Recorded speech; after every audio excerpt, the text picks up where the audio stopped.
bienvenidos una vez más a nuestro bar, biblioteca Ágora del Pensamiento, fulminado por la letra.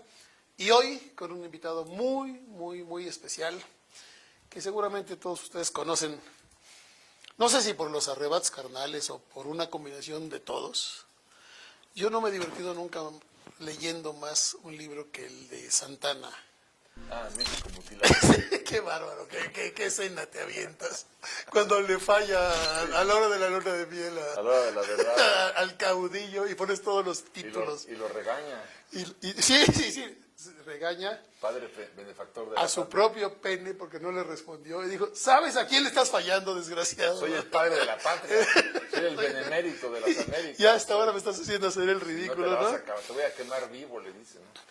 Francisco Martín Moreno seguramente ya está identificado, uno, quizá el autor hoy en día que más vende, ¿no? O por lo menos del top 3, ¿no? De ventas. Bueno, de México esclavizado hicimos 50,000 ejemplares de la primera edición y creo que son 10,000 más de edición de pasta dura. O sea, De pasta dura. Son como 60,000 de la primera edición. Te está editando Planeta. Sí, México esclavizado, sí es Planeta. Sí. Siempre, ¿verdad? Yo fui finalista del premio Planeta ¿Ah, sí? hace algunos años y no es gran mérito. Bueno, de tus libros un poquito, Francisco, yo tengo una pregunta que le hago a todos. ¿Por qué diablos decidiste ser escritor y no tener un despacho de abogados o tener un oficio menos complejo? Yo trabajaba en el gobierno, tenía un puesto muy importante en el gobierno y lo que pasa es que yo era absolutamente infeliz. La sangre se me estaba convirtiendo en veneno. Entonces, Pero le agradeces a tu jefe, ¿no? Del gobierno. Sí, y fue le mi dedicas. jefe. Sí, porque era mi jefe en la Secretaría de Hacienda y yo lo que quería era escribir. Pero siempre, desde los 7 años, mi mamá siempre me decía, bueno, pues que yo era un mentiroso, inventaba 1000 historias y fantasías, pero como fui un fracaso en la escuela, pero no por flojo, sino porque me distraía, ¿no? Te voy a dar un ejemplo, ¿no? Un ejemplo que me acuerdo muy bien de él. Estaba yo en la clase de matemáticas y el maestro estaba desarrollando una ecuación con la mano izquierda pegada en la espalda y desarrollaba la ecuación en el pizarrón y entonces yo cuando lo vi con la mano pegada en la espalda escribí en mi cuaderno, el capitán Tormenta. Ajá. Se echó la mano izquierda pegada a la espalda, desenvainó con la derecha el gis y fue a rescatar a su hermano, el corsario negro, que estaba colgado de una palmera y los buitres estaban comiendo los ojos, ¿no? En ese momento dice, Martín Moreno al pizarrón, acaba la ecuación. ¿Cuál pizarrón? ¿Cuál ecuación? Yo estoy en Maracaibo, en el Caribe, rescatando a mi hermano, el corsario Claro, negro. agarrándome espadazos. Claro, reprobé todas las materias, ¿no? Pero no por flojo, sino me inundaba de fantasías. Entonces, pues, como fracasé tanto en la escuela, pues decidí buscar alguna aceptación familiar y social, ¿no? Entonces, pues hice lo que me pedían, pero eso no quiere decir que es lo que yo quisiera, ¿no? Lo que yo quería, quiero decir. Entonces, hasta que estando en la Secretaría de Hacienda, decidí renunciar y dedicarme a escribir. Y empezaste a vivir de escribir. Me salí a los 30 años de edad de la Secretaría de Hacienda. Y desde entonces... Qué cambio, ¿no? A escribir. De los impuestos a las novelas. Pues sí, pero bueno, como me preguntó el otro día una muchacha muy guapa, por cierto, en la Feria Internacional del Libro, me preguntó que cuál era mi máxima satisfacción como escritor. Entonces, pues yo dije, bueno, te voy a decir, pues yo creo que pues, el hecho de haber vivido 250 vidas. Yo ya he sido papa como 4 veces, he sido cardenal, he sido presidente de la Casa Blanca, claro, por lo menos 5, presidente de México como 12, he sido petrolero, bananero, he sido piruja, he sido monja, he sido Sor Juana, he sido cuatrero, he sido 250 vidas. ¿Quién me las quita? No hay nada en el mundo que me pueda gratificar más que haber podido vivir 250 vidas. Me llamó mucho la atención de México esclavizado, que empieza en una historia de amor en Oxford, en Inglaterra, ¿no? Inglaterra, bueno, la realidad es que se llevó a cabo aquí en México. Sí. Estaba yo en la Feria del Libro y se acercó una muchacha muy guapa, con unos 35 años, y me dijo, ¿tú eres Martín Moreno? Yo, sí. ¿me puedo sentar? Le dije, no, no te puedes sentar, te lo suplico, ¿no? Te lo suplico, sí. Se sentó, hermosísima niña. Y entonces me dijo, dime que te acuerdas de mí. Y le dije, no resisto la siguiente pregunta, me va a decir que de dónde, ¿no? Pues no me acuerdo. Bueno, pues nos conocimos tú y yo en una marcha luterana. Hace 400. En Wittenberg, Alemania, en 1520. Pues por eso no me acuerdo, le digo, hace 500 años, ¿te imaginas? Ah, ¿eso pasó? Pasó en la Feria del caramba. Libro. Pasó en Sí, la sí, Feria del si te aparece alguien que te conoce, Hace pero aparte una mujer bellísima, Sí. y te dice que te conoce hace 500 años. Y me dijo, lo que más me gustó de ti es que en la marcha luterana, tú estabas de acuerdo con Martín Lutero, sobre todo cuando rompió la bula papal aquella que lo decretaba ya como excomulgado, y tú gritabas como loca. A favor de Lutero. A favor de Lutero, no, espérame. Yo gritaba como loco. Ah, sí, es cierto.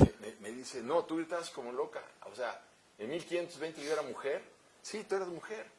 Digo, ¿y tú? No, pues yo era hombre. Y estabas guapo, por lo menos. Pues, quiero saber, estabas guapo, ¿no? Y yo era guapa, ok, bueno, en fin. Y entonces ahí se desarrolló la historia, porque esta mujer hacía regresiones y tenía esa facilidad para irse a través del tiempo para atrás, ¿no? Entonces me contó toda una historia maravillosa de lo que yo era en 1520. Y yo Que se vuelve la gran historia de amor. la gran historia de amor, apasionada, arrebatada, fogosa. Del hijo del hacendado. Del hacendado. El hijo del principal hacendado de Yucatán. Olegario. Y era el más importante, el que tenía pues, prácticamente el control del Enequén en la península. Tenía ferrocarriles, tenía barcos. Que sabrás que los yucatecos le ponemos nombre de inmediato. Bueno, sí, tenía nombre barcos, real. Sí. Entonces él era el hijo y bueno, lo manda a estudiar a Estados Unidos primero y luego lo manda a estudiar a la Gran Bretaña, pues un poco para deshacerse de él, porque él no tenía pues estos objetivos utilitarios ni lucrativos ni nada. Entonces lo larga y se va para allá y bueno, pues ahí conoce a Marion Scott, que es la que le cuenta la historia que a mí me pasó en la Feria del Libro. ¿Eres más novelista o más historiador o cómo mezclas? Pues mira, ahí la llevo porque la verdad de las cosas es que siempre he pensado que si yo le pierdo el respeto a la historia, el lector me va a perder el respeto a mí. Claro. Y eso es lo que yo no quiero, ¿no? Por eso en el libro tú puedes ver, pues tengo cerca de 15 páginas de bibliografía. Sí, las vi ahorita y dije, ay Dios. Para que quien diga, pues Martín Moreno es un hablador, pues sí soy están. hablador, la verdad sí, pero bueno. Claro, de eso se trata. De eso se trata, entonces digo, pero bueno, yo respeto el hilo conductor de la historia, pero me encanta la recreación, ¿no? Entonces, pues yo creo que sí soy más novelista que historiador. ¿Cuál fue tu primer éxito así grande? México Negro. Eso, yo lo pude haber supuesto.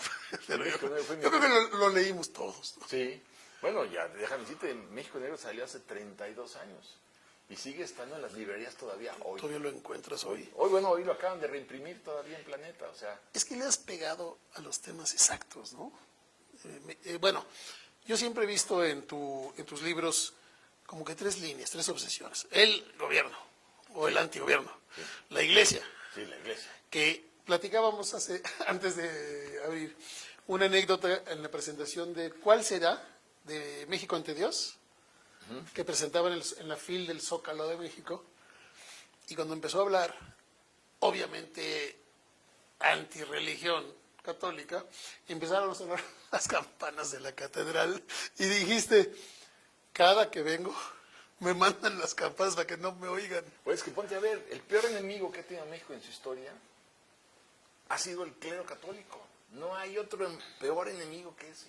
Más que los presidentes y los Más, diputados. Yo te diría que sí, porque han contaminado todo, ¿no? A ver, nada más te voy a dar un dato. En 1940 éramos 20 millones de mexicanos, 45. Se sextuplicó la población, hoy somos 125. 126. Pues me multiplica 20 por 6, pues digo, son 6 veces. Obviamente no hubo tiempo para crear empleos, pupitres, camas de hospital, llaves de agua, carreteras, puertos, aeropuertos. La marea humana nos arrolló ¿Y qué hacía el clero? Prohibía los anticonceptivos, prohibía los preservativos, prohibía los sistemas de control de la natalidad, a pesar de que reventan. Por eso tenemos en México 50 y pico millones de mexicanos en la pobreza, porque no hubo posibilidad de dar empleo, de recoger a tantos mexicanos que nacían. Pero no solo en la pobreza, porque en este libro mencionas esclavos. esclavos. Hablas de la esclavitud en México, pero no en... Esto es Porfirio Díaz en 1920, ¿no? No, antes. De 1890 y tantos. 1890 y tantos a 1910, ¿no? Digamos. Claro, ahí pues la esclavitud me suena más lógica, pero hablas de esclavitud ahorita.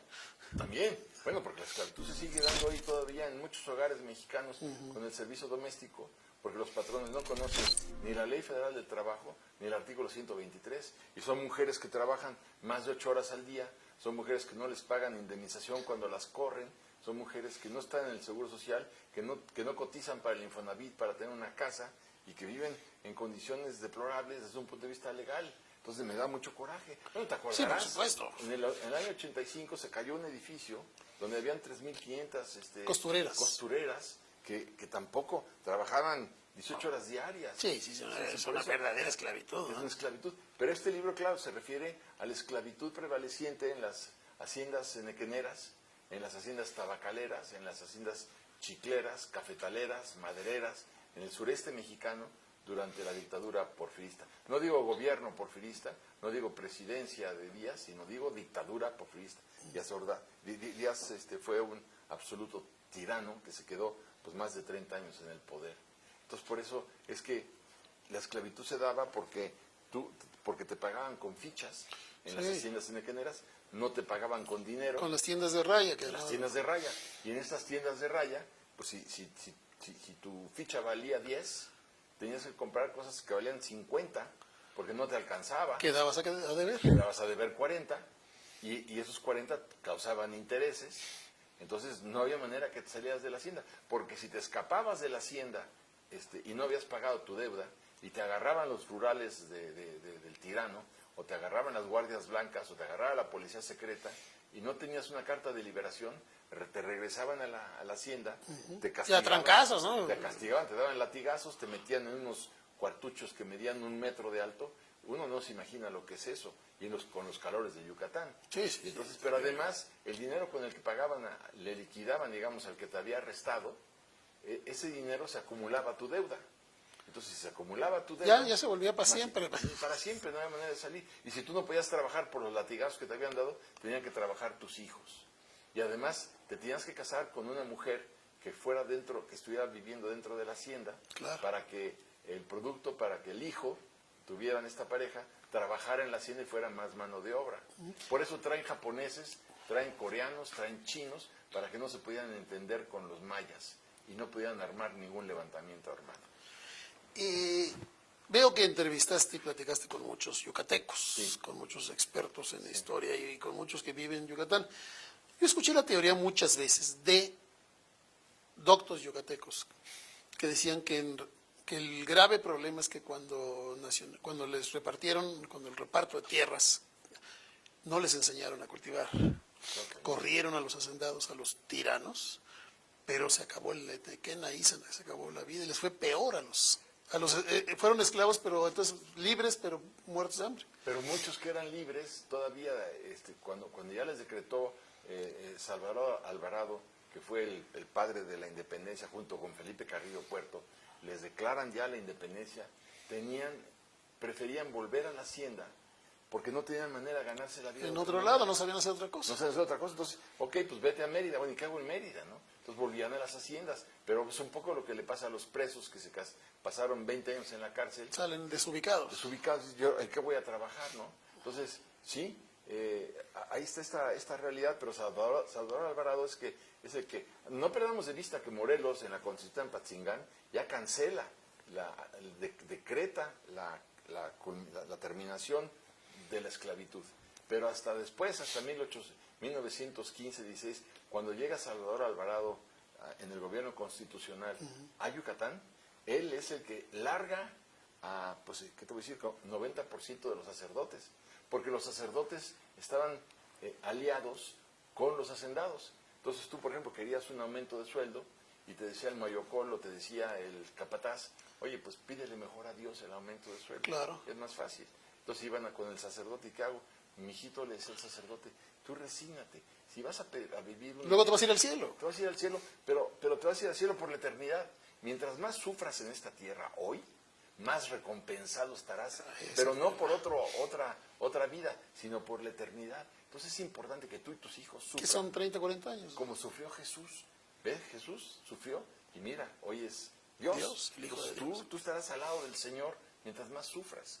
Entonces, claro, era una mancuerna, era una pinza espantosa entre Gobierno, el clero, iglesia.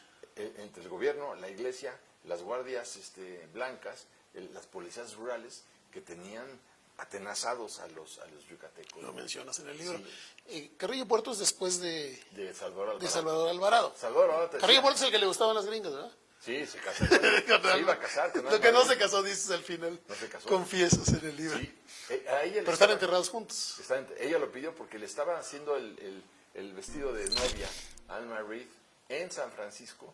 Ella había ido a San Francisco para casar, bueno, para comprar el vestido. Y ahí es donde le llega un telegrama donde dicen: Felipe Carrillo Puerto, tu dragón verde fue fusilado hoy en la mañana. Casi se muere Alma Reed. Bueno, y no volvió a tener relaciones con ningún hombre de 1924 Hay fotos de a 1966. Ahí lo puedes ver en internet. Sí, sí. Pero lo que te quería decir es que Salvador Alvarado, cuando llega, cancela todos los prostíbulos, cancela las cantinas y larga a 90% del clero católico del estado de Yucatán, porque también él decía, no puedo dejar sin consuelo espiritual a la gente, ¿no? Pero bueno, él sabía cuál era el drama de esta sociedad, y por eso también le arrebata a la familia Molina el control del Enequén.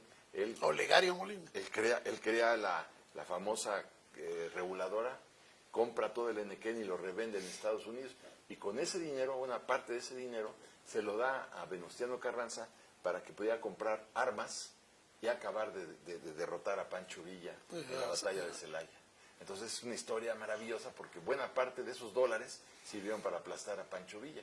Pero si tú eras Pancho Villa y querías comprar armas en el ejército, en Alemania, por ejemplo, pues Alemania te decía, pues dame dólares, plata, libras esterlinas o marcos, pero no me des el dinero que Pancho Villa imprimió ayer en el furgón de su ferrocarril. Quiero monedas duras.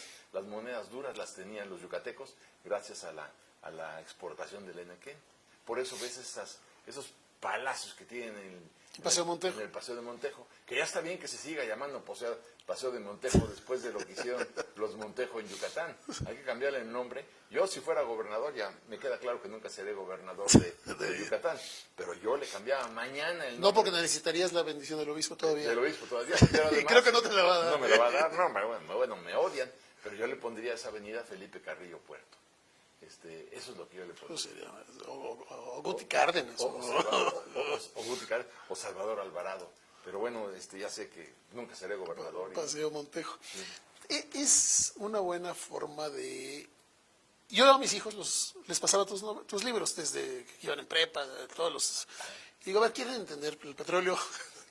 Esta es la forma más divertida de entender la historia. ¿Estás de acuerdo con eso? Sí, claro. Esto es un libro de historia. Es un libro de historia, pero bueno, tiene mucho... Divertido, no tan aburrido como los que nos fletaban en la secundaria. Tiene mucha picardía, tiene un erotismo exquisito, porque las relaciones amorosas entre Marion Scott, que la conoce Olegario en Oxford, tiene unas relaciones amorosas maravillosas y muy intensas, y vale porque son caramelitos que yo le regalo al lector para que no piense que toda la novela es Va a ser pura política y pura historia. No, bueno, porque la vida es amor. Pero siempre has tenido grandes aventuras amorosas en tus libros, ¿no? Sí, Me acuerdo sí. la de Maximiliano. Sí, Pero Maximiliano aparte agarraba parejo, ¿no? Sí, claro. Maximiliano sí, pues él era bisexual. Le daba lo mismo, Sí. Niñas o niños, o Era lo igual. que fuera, Los ¿no? niños no, ¿eh? No, pero sí tuvo sus amores. El conde, pues el famoso conde que lo acompañó toda su vida. Bueno, pues eran amantes desde, yo qué sé, desde muchos años atrás. Pero bueno, lo importante también es que en el libro de México esclavizado, Sí, del que estamos hablando, que estamos presentando. no solamente se plantea la historia de la esclavitud en Yucatán, también en las fincas cafetaleras, en las fincas tabacaleras, en las fincas... ¿Eso en otras zonas o en Sí. Yucatán también? ¿Eso es No, Veracruz? y también, por ejemplo, en el Congo belga, porque era muy importante recordar, como le dice el maestro de Olegario y de Marion en la Universidad de Oxford, cómo a finales del siglo XIX las bicicletas eran con ruedas de madera, y en los adoquines europeos acababas Se con las manos. partían, sí. Hasta que Dunlop, bueno, descubren la goma, y se Hule. el caucho que se producía en el Congo belga, y empieza una producción salvaje del caucho por parte de Leopoldo II. Leopoldo II era el rey de Bélgica, hermano de Carlota, la hermana... Sí, bueno, sí, la esposa cuñado de Maximiliano. Cuñado de Maximiliano. Y entonces, bueno, pero si él decía, quiero que me produzcan 10 kilos de caucho al día, y no los producían, pues te cortaban los dedos de los pies. Luego te cortaban, si no escarmentabas, te cortaban el pie, y luego te cortaban la mano, y como luego ya eras un inútil, porque no podías ganarte la vida, te mataban. Y él mata a cerca de 10 millones de congoleños, Leopoldo II. Y también cuenta los horrores de lo que sucedía en las fincas algodoneras en los Estados Unidos, y lo que pasaba en las fincas azucareras también en el Caribe. Esta empresa Harvest, International Harvester. Harvester, la menciona García Márquez, ¿no? Sí, cómo no. En 100 años de soledad, si no me equivoco, sí. ¿verdad? Sí, la International Harvester pues, era la principal importadora del henequén, porque donde detona el henequén de manera salvaje, Álvaro, es cuando estalla la Primera Guerra Mundial y transportaban los alimentos de los Estados Unidos en costales de algodón. Estos costales de algodón impedían que respiraran los granos y llegaban podridos al frente francés y al frente inglés. Entonces, a alguien se le ocurre, oye, ¿y por qué no hacemos sacos de henequén? Entonces, claro, empiezan en sacos de henequén y la producción de sacos de henequén se dispara hasta el infinito.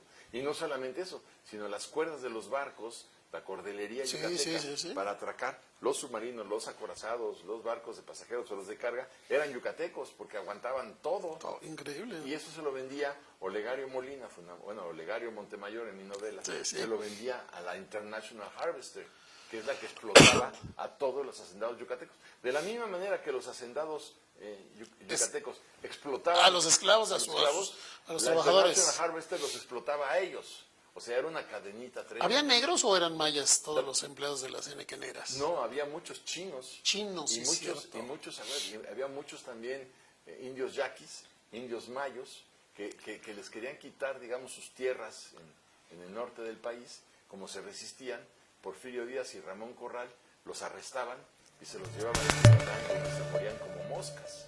Entonces, Qué terrible, ¿no? Son de las grandes canalladas que hizo Porfirio Díaz y que hace falta que rescatemos nosotros. Claro que hay otras partes pues importantes que hizo bien, por ejemplo, 20,000 kilómetros de vías férreas que se encargó Lázaro Cárdenas. Bueno, en 30 y tantos años de presidente. Bueno, sí, pero algo tenía que hacer. Algo tenía que ser bueno, pero quien acabó con esa obra faraónica de Porfirio Díaz fue Lázaro Cárdenas, cuando expropia los ferrocarriles nacionales de México en 1936. Y dejan de construir vías. Y mira qué queda de los ferrocarriles al día de hoy. Ya no existe. Por eso es importante insistir que uno de los grandes destructores de la economía mexicana en el siglo XX es Lázaro Cárdenas. Expropia el petróleo, pues tú dime hoy qué pasa con el petróleo.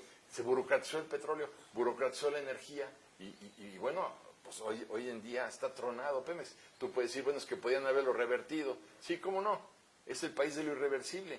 Si se hizo la expropiación en el 38 y apenas en el año 2014 se logró revertir esta terrible decisión, pero ya mientras tanto el saqueo había sido masivo en CFE, y en Pemex y en ferrocarriles, un desastre. Pero es que la mezcla de la religión católica con el gobierno siempre ha sido mala, ¿no? Muy mala.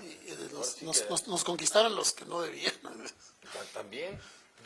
Bueno, ponte a ver, si lo abordan el tema. Sí. Cuando llegan los ingleses a Europa, a Estados Unidos, a las costas de Plymouth, bueno, llegan los ingleses con sus mujeres y llegan los ingleses con sus hijos. Claro, no a violar indios. Ya. Es muy distinto de lo que ocurrió en México, que los conquistadores, así, de invasores del siglo XVI, llegaron solos y Pedro Cabeza de Vaca se jactaba de haber tenido 442 hijos. Y Alvarado por el... Imagínate. Pero cuando esos niños iban a ver al padre, el padre los conocía. Los pateaba. Pero la madre tampoco quería saber de ellos, porque habían sido producto de una violación. Entonces largaban a los niños. Entonces empieza a crecer una generación de resentidos realmente espantosa. Y este resentimiento nadie lo ha trabajado en México. México es un país muy resentido. México es un país muy rencoroso. Y no trabajamos, todos los mexicanos tendríamos que ir al diván. ¿Dónde? En la escuela. Pero la escuela fracasó también. Por eso es importante que se haga esta revolución educativa, porque de otra manera no vamos a entender lo que nos pasó, y si tú no entiendes qué nos pasó, pues no lo puedes corregir. Muy bien, el tiempo siempre es el enemigo. Con una persona como Francisco se podrían platicar, Muchas no sé, gracias. 100 sesiones, 20 programas, a lo mejor hacemos otros para sacar los libros. Es una forma de aprender la historia, es una forma divertida. Yo reconozco que un día le di el primer Arrebatos Carnales. No, el primero, el que sale Sor Juana. Sí, el primero. Es el 1, ¿verdad? Sí, el 1. A mi esposa. Sábanas rojas. Y no se durmió en toda la noche. Digo, oye, son historias de amor basadas en la historia real, con personajes reales, pero son muy divertidas. Pero es que Pero además, aprendes. ¿por qué vas a subir a los protagonistas de la historia de México, hombres y mujeres? A Sor Juana Inés de la Cruz o a Morelos, es igual. ¿Por qué los vas a subir en pedestales como seres sacralizados, santificados, sin tentaciones carnales? No es cierto. Al contrario. Pues, claro que al contrario. Lo importante es distinguir que sí tenían tentaciones carnales. Maravillosa poeta, Sor Juana, Bueno, sí, pero mujer, ¿Y qué le quita por el hecho de que haya sido amante de la virreina? de Lisi. De Lisi. No le quita nada. ¿Y cómo relata la historia de amor? Sí, y me dicen, ¿y cómo supiste que eran amantes? Pues yo estaba escondido en el closet. Y veía lo que Yo pasó. tomé clases en ese cuarto donde pasó eso, en el claustro de Sor Juana. ¿Ah, sí? Sí, y di clases también. Francisco, podríamos hablar horas. Este libro hay que leerlo, pero ya. Ya No, está. ya está. Ya estaba en Gandhi ayer. Sí, está en todas Sí, las ya librerías. está en Y las además librerías. también en internet si quieren bajarlo. Y en te internet. agradecemos muchísimo que nos hayas acompañado. Ya estaremos en contacto, ahí estaremos. Encantado, Álvaro. Salud, bienvenido a nuestro Te bar. estoy muy agradecido. No, encantados de la vida. Que se repita. Amigos, muchísimas gracias. Nos vemos el próximo jueves, que tendremos a Javier Velasco. Pura liga mayores aquí. Saludos a Salud. Javier.